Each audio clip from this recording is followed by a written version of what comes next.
ஆண்டவராகிய இயேசு கிறிஸ்துவின் கிருபையும் சமாதானமும் உங்கள் அனைவரோடும் கூட என்றென்றைக்கும் இருக்கும். தலைப்பு: நான் உன்னை விட்டு விலகுவதில்லை, உன்னை கைவிடுவதில்லை. எரேமியா 25ஆம் அதிகாரம் 1ஆம் வசனம் முதல் 7ஆம் வசனம் வரை. இந்த வேத பகுதியில் கர்த்தருடைய நீதி எப்படிப்பட்டது, கர்த்தர் எப்படி மனிதனை நீதியாய் நியாயம் தீர்க்கிறார் என்பதை குறித்து நாம் அறிந்து கொள்ளலாம். இஸ்ரவேலர்கள் நூற்றுக்கணக்கான வருடங்களாக, இன்னும் சொல்ல போனால் 1000 வருடங்களுக்கு மேலாக அவர்கள் பாவம் செய்து கொண்டே இருந்தார்கள். கர்த்தரோடு உடன்படிக்கை செய்த அவர்கள் அதை மீறி நடந்தார்கள்.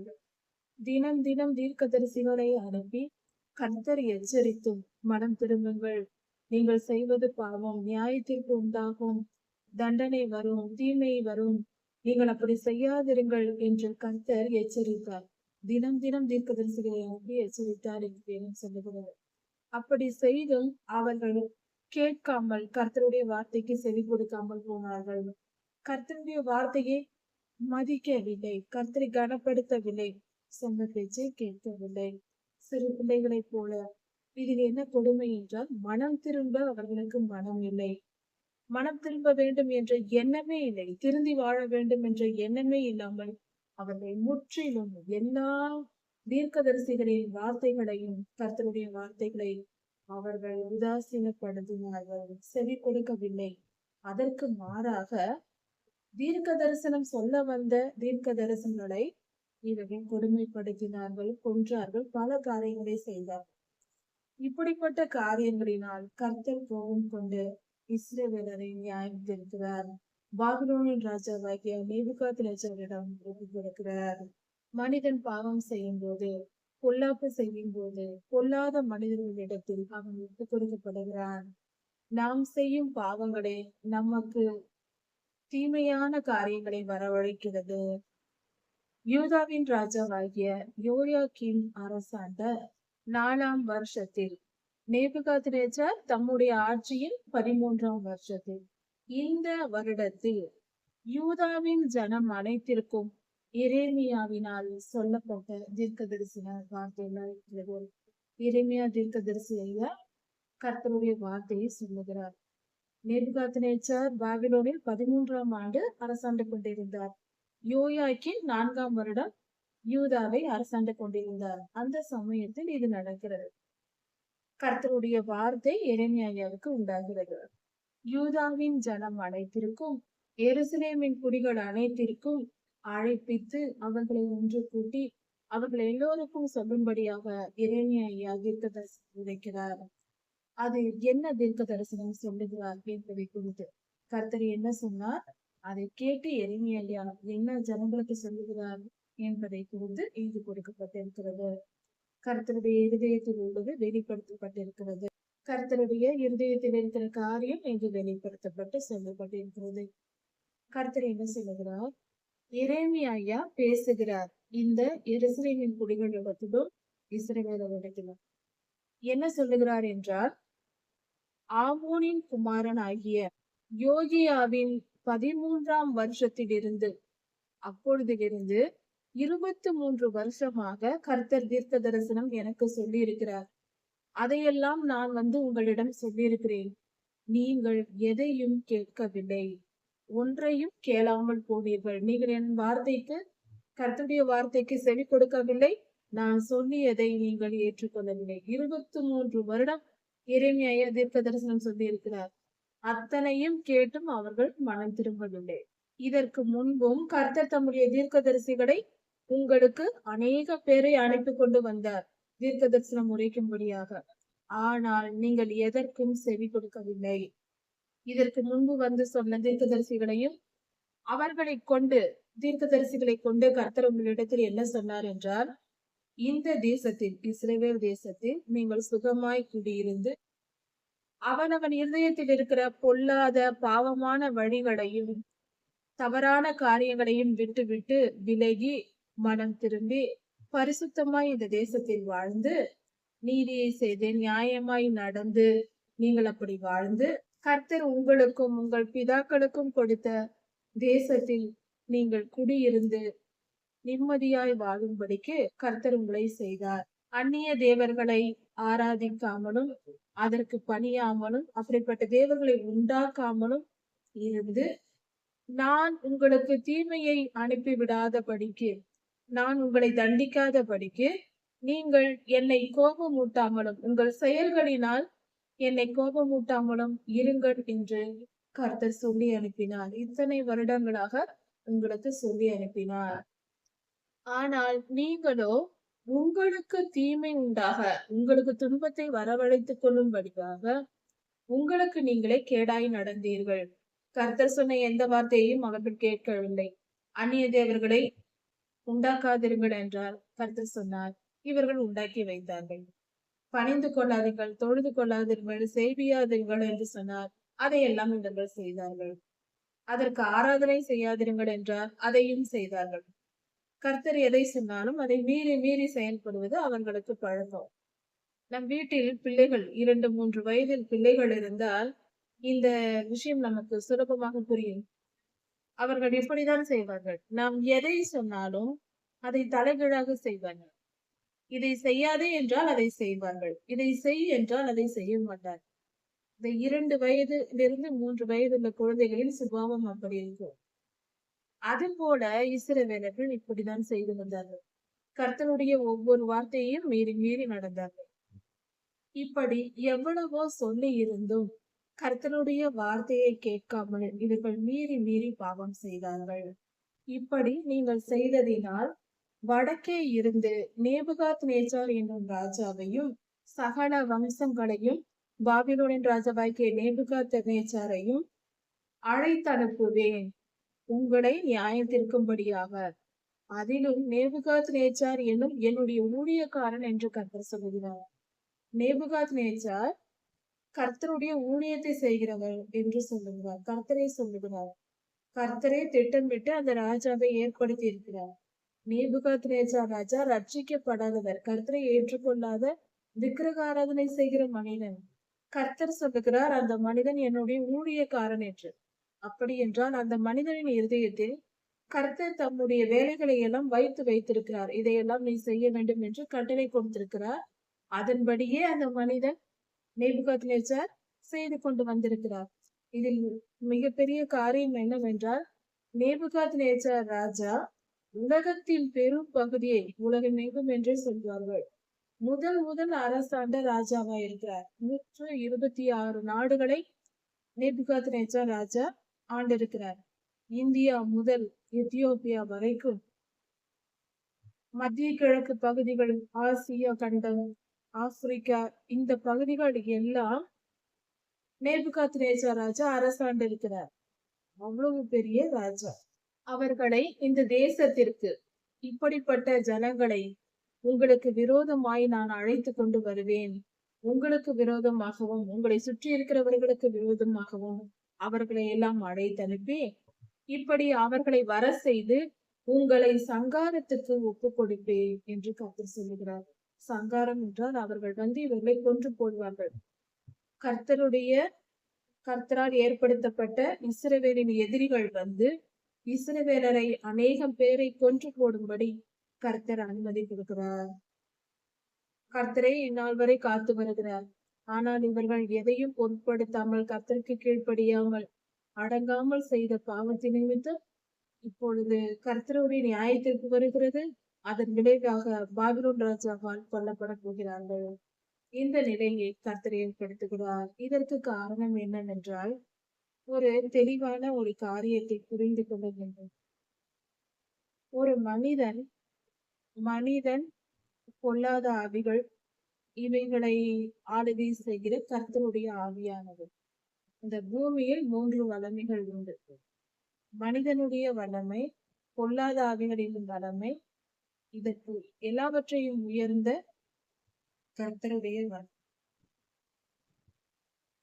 கர்த்தருடைய உயர்ந்த வல்லமை.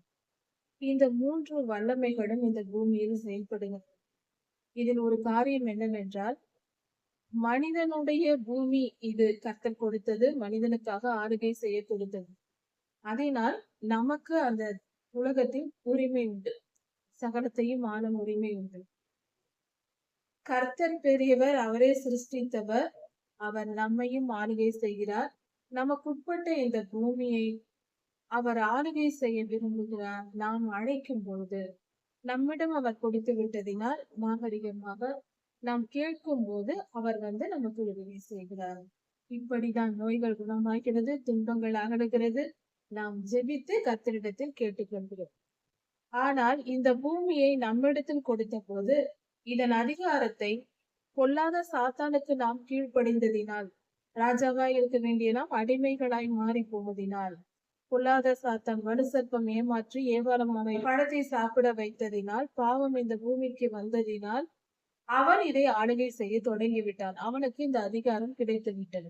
அதிகாரம் செய்ய தொடங்கி விட்டான். என் பேச்சை இவர்கள் கேட்டார்கள் அல்லவா? ஒரு ராஜாவை, ஒரு தேசத்தின் ராஜாவை இன்னொரு ராஜா அடிமைப்படுத்தி விட்டால், அந்த ராஜாவை அடிமைப்படுத்தினதினால் அவனுடைய நாட்டையும் இவன் அடிமைப்படுத்தி விடுவான். இது இயல்பல்லவா? அதே போல ஆதாமும் ஏவாளும் இந்த பூமியின் அதிபதி. அவர்கள் அடிமைகள் ஆனதினால் இந்த பூமியும் பொல்லாதவனுக்கு அடிமையாகிவிட்டது. இப்படிதான் நிகழ்வு. இப்படி இருக்க இந்த 3 வல்லமைகள் இந்த பூமியில் செயல்படுகிறது. நாம் எப்பொழுதும் செய்ய வேண்டியது என்ன, செய்யக்கூடாதது என்ன என்பதை குறித்து தெரிந்து கொள்வோம். நாம் செய்ய வேண்டிய காரியம் என்னவென்றால், கர்த்தருடைய ஆவியானவருக்கு இடம் கொடுத்து, கர்த்தருடைய வார்த்தைக்கு இடம் கொடுத்து, கர்த்தருடைய விருப்பத்திற்கு இடம் கொடுத்து நாம் எல்லா காரியத்தையும் செய்ய வேண்டும். கர்த்தர் சொல்லும் பாதை நீதியின். அப்படி இருக்க நாம் அந்த நீதியின் பாதையை தெரிந்து கொண்டு கர்த்தருடைய விருப்பங்களை நிறைவேற்றுகிறவர்களாக நாம் இருக்க வேண்டும். இதுதான் சரியான வாழ்க்கை முறை. ஆனால் நாம் என்ன செய்கிறோம்? நீதியாய் வாழ்வது, நியாயமாய் இருப்பது, கர்த்தருடைய விருப்பத்தின்படி வாழ்வது என்பது வேதாகமத்தை படித்து, பைபிள் படித்து, அந்த வசனங்களை கேட்டு அதன்படி செயல்படுவது. வசனத்தின்படி நாம் செயல்பட்டால் அது பரிசுத்தமான வாழ்க்கை. பரிசுத்த ஆவியானவர் நம்மை ஆளுகை செய்கிறார் என்று பொருள். இப்படி வாழ நாம் படைக்கப்பட்டிருக்கிறோம். ஆனால் நாம் என்ன செய்கிறோம் என்றால், நம்முடைய சுய விருப்பங்களை, இச்சைகளை பொல்லாத சாத்தான் தூண்டி விடுகிறான். அவன் எல்லோரையும் பயன்படுத்துவான். பொல்லாத மனிதர்களை பயன்படுத்தி, நம் உறவினர்களாக இருக்கலாம், நம் நண்பர்களாக இருக்கலாம், நம் குடும்பத்தினராக இருக்கலாம், யாரையாவது பயன்படுத்தி தவறு செய்யும்படி நம்மை தூண்டுவான். கர்த்தருக்கு ஊழியம் செய்து ஏன் வீணாக துன்பத்தை அனுபவிக்கிறாய்?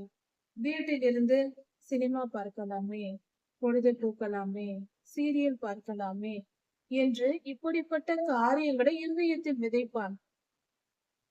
நீ ஏன் சுறுசுறுப்பாய் செயல்பட்டு கொண்டிருக்கிறாய்? தேவையில்லை. நீ சுலபமாக குறுக்கு வழியில் பணம் சம்பாதிக்கலாம். பாவம் செய்து, பாவம் என்றெல்லாம் பெரியதாய் ஒன்றும் இல்லை. பொய் சொன்னால் போதும். பாவம் பெரியதாய் செய்ய வேண்டாம். திருடினால் போதும், ஏமாற்றினால் போதும். இதெல்லாம் தொழிலில் சகஜம் தானே. இப்படி எல்லாம் அவன் போதிப்பான். சிறு பொய் பெரிய பொய் என்றில்லை. பொய் என்றால் பொய் தான், திருடு என்றால் திருடுதான், ஏமாற்று என்றால் ஏமாற்று வேறைதான். நாம் முதலில் தெரிந்து கொள்ள வேண்டியது சிறிய தவறுதானே, சிறிய தவறுதானே என்று நாம் செய்ய தொடங்கினால் அது பெரிய விளைவில் முடியும். அப்பொல்லாதவன் இப்படிதான் நம்மை வழி நடத்துவான். நம்முடைய நண்பர்களாய் இருப்பார்கள், அவர்கள் பாவம் செய்கிறவர்களாய் இருப்பார்கள். அது நிமித்தம் அவர்களுக்குள் பொல்லாத ஆவிகள் இருக்கும். அவை நம்மோடு போராடும், நமக்கு ஆலோசனை சொல்லும். அதனால்தான் கர்த்தர் சொன்னால், துன்மார்க்கனுடைய ஆலோசனையில் நடவாதே என்று சங்கீதம் 1:1 சொல்லப்பட்டிருக்கிறது. தீவர்களோடு சேர்ந்தால் அவர்களுக்குள் இருக்கிற பொல்லாதாவி அவர்கள் மூலமாய் நம்மிடம் பேசும். நாம் நினைப்போம் நம் நண்பன் சொல்லுகிறான், நம் உறவினர் சொல்லுகிறார்கள் என்று. ஆனால் அவர்களுக்குள் இருந்து பேசுவது பொல்லாத ஆவிகள். அவர்கள் என்ன சொல்லுவார்கள்? ஒரு சிறு தவறு செய்தால் என்ன? நம் உறவினர்கள் எல்லாம் ஒரு விக்கிரக ஆராதனைக்கு அந்த ஊருக்கு செல்லுகிறார்கள், ஜாலியாக இருக்கும், டூர் போல எல்லாரும் போய் வரலாம் வா என்று கூப்பிடுவார்கள். இல்லை, நான் கிறிஸ்தவள், வரமாட்டேன் என்று சொன்னால், நீ அங்கு வர வேண்டாம், நீ எங்களோடு கூட சும்மா வந்துவிட்டு போகலாம் வா என்று அன்பாக கனிவாக கூப்பிடுவார்கள். உடனே நமக்கு ஒரு ஆசை பிறக்கும்.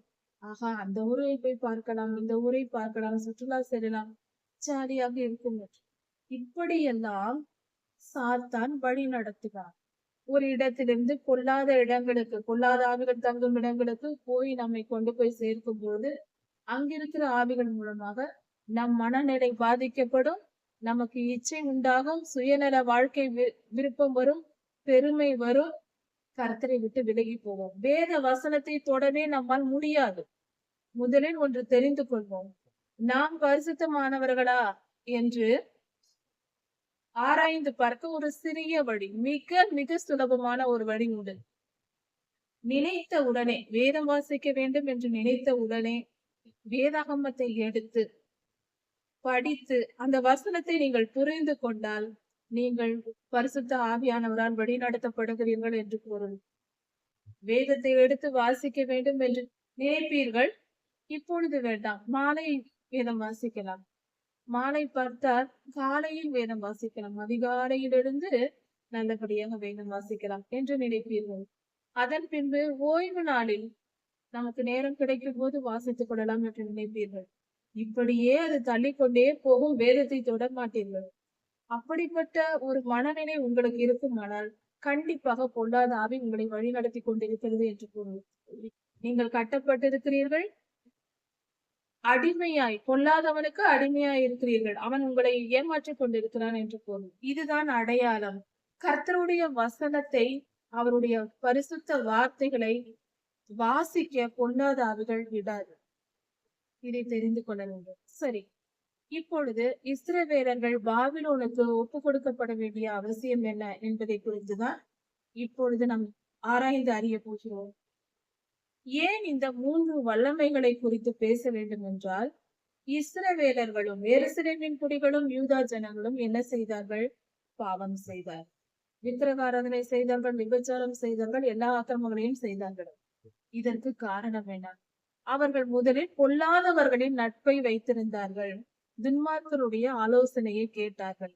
துன்மார்க்கருக்குள் இருந்த பொல்லாத ஆவிகள் அவர்களுக்குள் வந்தது.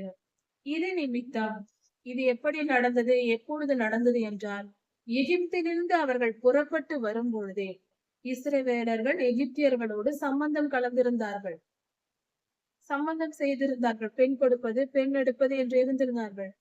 அப்பொழுது இவர்கள் எகிப்தை விட்டு புறப்பட்டு வரும் பொழுது என்ன நடந்தது? தன்னுடைய பிள்ளைகள், மருமகன்கள் எகிப்தியர்களாய் இருந்தார்கள், மருமகள்கள் எகிப்தியராய் இருந்தார்கள். அப்பொழுது அவர்களையும் அழைத்து கொண்டு வர வேண்டும் அல்லவா? அவர்கள் நாங்களே உங்களோடு வருகிறோம் என்று புறப்பட்டு வந்து விட்டார்கள். பலர் அந்நியர்கள் வந்தார்கள் இஸ்ரவேலர்கள். அவர்கள் தான் இவர்களை தவறாக வழிநடத்தி வனாந்திர பயணத்தில் பாவம் வருவதற்கும் வாய்ப்பாக இருந்தது. அவர்கள் விக்கிரக ஆராதனை செய்ய போக அதை பார்த்து இவர்களும் செய்ய தொடங்கினார்கள். அவர்கள் பண்டிகை ஆசரிப்புகளை செய்தார்கள், அதை பார்த்து இவர்களும் எகிப்தின் நினைவுகளோடு பண்டிகை ஆசரிப்பை செய்ய தொடங்கினார்கள். எகிப்தில் இருந்த போது இந்த தேதியில், இந்த மாசத்தில், இந்த பண்டிகையை இந்த பலகாரம் சாப்பிட்டு செய்தோம் அல்லவா என்று நினைத்து கொண்டு சந்தோஷப்பட்டு மனம் களி கூறுவதற்காக அதையெல்லாம் செய்ய தொடங்கினார்கள். சாப்பிடுவதிலிருந்துதான் எல்லாம் தொடங்குகிறது. இப்படி பண்டிகை ஆசரிப்பு செய்ய ஆரம்பித்தார்கள், விக்கிரக ஆராதனை செய்தார்கள். இது நிமித்தம் பொல்லாத ஆவிகள் அவர்களுக்குள் நுழைந்து எல்லா பாவங்களையும் செய்ய வைத்தது. இஸ்ரவேலர்கள் ஆதியிலிருந்து சீரழிந்து போவதற்கு காரணம் இதுதான். இப்படி அவர்கள் செய்த போது எந்தெந்த பாவத்தை செய்கிறார்களோ அந்தந்த பொல்லாத ஆவிகள் இருக்கிறது. பெருமை ஒரு மனிதன் பட்டு, பெருமை என்பது பாவம், பெருமை என்ற குணம் பாவம். ஒரு மனிதன் பெருமைப்பட்டு அதனால் பாவம் செய்கிறான் என்றால் பெருமையின் ஆவி அவனுக்குள் நுழைந்து அவனை ஆளுகை செய்து கொண்டிருக்கும். இப்படிப்பட்ட பாவம் செய்கிறவனை கர்த்தர் என்ன செய்வார்? பெருமையின் ஆவிக்கு ஒப்பு கொடுத்து விடுவார். அவன் பேச்சை கேட்டுதான் நீ பாவம் செய்தாய், அவனிடத்திலேயே உன்னை ஒப்பு கொடுக்கிறேன் என்று. திருட்டின் ஆவியின் பேச்சை, திருட்டின் ஆவி வெளியில் இருக்கும், கர்த்தருடைய பிள்ளைகளுக்குள் பொல்லாத ஆவிகள் நுழைய முடியாது. அதே போல வெளியிலிருந்து என்ன செய்யும்? திருட்டின் ஆவி திருட சொல்லி தூண்டும் மற்றவர்கள் மூலமாக. அதை கேட்டு கர்த்தருடைய பரிசுத்த ஜனம் திருடினால், அந்த பாவத்தை செய்து விட்டால், பொல்லாத திருட்டின் ஆவிக்கு டிக்கெட் கொடுத்தது போல, நீ என்னிடத்தில் வரலாம் என்று நாம் அனுமதி கொடுத்தது போல அது உடனே நமக்குள் வந்துவிடும். ஒரு ஆவி ஒரு மனிதனுக்குள், ஒரு ஆவி ஒரு பரிசுத்தவானுக்குள் நுழைந்து, கர்த்தருடைய ஜனத்திற்குள் நுழைந்து பாவம் செய்ய வைக்கிறது என்றால் அதற்கு 2 காரணங்கள் உண்டு. அந்த பொல்லாத ஆவியை வழிபட்டால் அந்த ஆவி இந்த மனிதனுக்குள் நுழையும். அல்லது அந்த பொல்லாதவனுடைய பாவத்தை ஒவ்வொரு பொல்லாப்புக்கும், ஒவ்வொரு பாவத்திற்கும் ஒவ்வொரு ஆவி உண்டு. அந்த பாவத்தை செய்யும்போது அந்த ஆவி உள்ளே நுழைந்துவிடும். பெருமையின் ஆவி பெருமைப்பட்டால் உள்ளே வரும். திருட்டின் ஆவி நாம் திருடினால் திருட்டின் ஆவி உள்ளே வரும். பொய்யின் ஆவி நாம் பொய் பேசினால் பொய்யின் ஆவி வரும். வேசித்தன எண்ணம் இருந்தால் வேசித்தன ஆவி மனிதனுக்குள் வரும். இப்படிதான் நாம் பாவம் செய்தால் ஒழிய பொல்லாத ஆவிகள் மனிதனுக்குள் உள்ளே நுழைய முடியாது. அது யாராயிருந்தாலும் சரி. இதுதான் ஆவிக்குரிய சட்டம். இஸ்ரவேலர்கள் இவர்கள் செய்த அத்தனை அக்கிரமங்கள் பாவங்கள் எல்லாம் ஒன்றல்ல இரண்டல்ல. பொய்யின் ஆவிக்கு மட்டுமல்ல, வேசித்தன ஆவிக்கு மட்டுமல்ல, எல்லா பொல்லாத ஆவிகளுக்கும் இவர்கள் இடம் கொடுத்தார்கள். அதனால் கர்த்தர் அதே பொல்லாத ஆவிகளிடத்தில் இவர்களை ஒப்பு கொடுத்து விட்டார். என்னென்ன பாவம் செய்தீர்களோ பாபிலோனின் பொல்லாத பாவம் செய்கிற ஜனங்களின் பொல்லாத ஆவி அவர்களுக்குள் இருக்கிறது. அந்த பாவத்தை எல்லாம் நீங்கள் செய்தீர்கள். அவர்கள் செய்கிற பாவத்தை எல்லாம் நீங்கள் செய்தீர்கள். எந்த ஆவியின் பேச்சை கேட்டு நீங்கள் பாவம் செய்தீர்களோ அதே பொல்லாத ஆவியினிடத்தில் போய் தண்டனையை அனுபவியுங்கள் என்று கர்த்தர் நியாயம் தீர்த்தார். இது சரிதானே? கர்த்தர் நீதி உள்ளவர், நீதியாய் நியாயம் தீர்த்திருக்கிறார். நாம் செய்தது தவறு, மனிதர்கள் நாம் செய்தது தவறுகள். ஒருவேளை இப்பொழுது நாம் நம்மை எடுத்துக்கொள்வோம். இந்த காலத்தில் வாழ்கிற நாம் காலம் வேறுபடலாம், சட்ட திட்டங்கள் எல்லாம் ஒன்றுதான், ஆவிக்குரிய சட்டங்களும் ஒன்றுதான், இந்த இயற்கை மண்டலத்தின் சட்டங்களும் ஒன்றுதான். இன்று நாம் கைகளினால் ஒரு பாவம் செய்கிறோம். அதாவது லஞ்சம் வாங்குகிறோம், திருடுகிறோம், பிறரை அடிக்கிறோம், கர்த்தருடைய ஜனத்தை அடிக்கிறோம் என்று வைத்துக் கொள்வோம், துன்பப்படுத்துகிறோம் என்று வைத்துக் கொள்வோம். நம் கையில் தான் தண்டனை வரும். நம் கை சம்பந்தப்பட்ட பிரச்சனைகள் வரும். ஒரு மனிதன் வேசித்தன பாவம் செய்கிறான், பாவம் செய்ய ஓடுகிறான், எங்கு போனாலும் எந்த இடத்திலெல்லாம் அலைந்து திரிகிறான் பாவம் செய்வதற்கென்றால், வேசித்தன பாவம் செய்கிறவனுக்கு கால்களில் பிரச்சனை வரும். கால் வலி, வேதனை, அதன் மூலம் அநேக பிரச்சனைகள் வரும். ஒருவன் பெருமைப்பட்டானால் அவனுக்கு தலையில் பாதிப்புகள் உண்டாகும். சண்டையிடும் குணம் உள்ளவர்களுக்கு வலு சர்ப்பம் அவனை ஆண்டு கொண்டு அவன் வாழ்க்கையை சீரழிக்கும், கழுத்து பிரச்சனைகள் வரும். இப்படி ஒவ்வொரு விதமான ஆவிகளுக்கும் ஒவ்வொரு தனித்தன்மை உண்டு. அது ஒவ்வொன்றிலும் ஸ்பெஷலிஸ்டாக இருக்கிறது. மருத்துவர்கள் இஎன்டி ஸ்பெஷலிஸ்ட் என்று சொல்வார்கள், டென்டிஸ்ட் என்று சொல்வார்கள். இதே போல இந்த பொல்லாத ஆவிகளும் ஸ்பெஷலிஸ்டா இருக்கிறது. எதை எந்தெந்த பாவம் செய்தால் அந்தந்த ஆவிகள் அறிக்கை செய்ய தொடங்கியது. மொத்தத்தில் மெடிக்கல் கவுன்சிலினால் அறிவிக்கப்பட்டிருக்கிற இந்த காலத்தில் மொத்த நோய்களின் முதல் பிரிவுகள் 39 பிரிவுகள் இருக்கிறதாம். நோய்களில் 39 பிரிவுகள் இருக்கிறது. இந்த 39 பிரிவுகளுக்காக தான் நமது ஆண்டவராகிய இயேசு கிறிஸ்து தம்முடைய முதுகில் 39 சவுக்கடிகளை வாங்கினார். அந்த நோய்களை எல்லாம் தீர்க்கும்படியாக. மனிதன் செய்கிற பாவத்திற்கு அவருக்கு அடிபடிந்தோம். எவ்வளவு சுமந்திருக்கிறார் நம் தகப்பன். இப்படியாக கர்த்தர் நீதியால் நியாயம் தீர்த்தார். இஸ்ரவேலர்கள் என்னென்ன பாவம் செய்தார்கள், எந்த பொல்லாத ஆவிகளுக்கு இடம் கொடுத்தார்களோ அதே மாதிரியான அந்த பொல்லாத ஆவிகள் இருக்கும் இடத்திற்கே அவர்களை விரட்டிவிட்டார். நீ இந்த பரிசுத்த பூமியில் வாழ உனக்கு தகுதி இல்லை என்று விரட்டிவிட்டார். அப்படி விரட்டப்பட்டவர்கள் தான் பாபிலோனில் இருந்தார்கள். இதிலிருந்து நாம் தெரிந்து கொள்ள வேண்டிய காரியம், கர்த்தருக்கு பயந்து கீழ்ப்படிந்து ஒழுக்கமாய் வாழ வேண்டும், பரிசுத்தமாய் வாழ வேண்டும். கொஞ்சம் புசித்தாலும் கொஞ்சம் பணம் சம்பாதித்தாலும் போதும், நீதியும் நியாயமும் நம் மனதில் இருக்க வேண்டும். அநியாயம் அக்கிரமத்தை எடுத்துவிட வேண்டும். பரிசுத்த வாழ்வையே நேசித்து வாழ வேண்டும். அதுவே சிறந்தது, உயர்ந்தது, பரிசுத்தமானது, கர்த்தருடைய ராஜ்யத்தில் நம்மை சேர்க்கக்கூடியது. கர்த்தருடைய ஆசீர்வதிப்பாராக. இதன் தொடர்ச்சியை அடுத்த செய்தியில் பார்க்கலாம். மாறனா.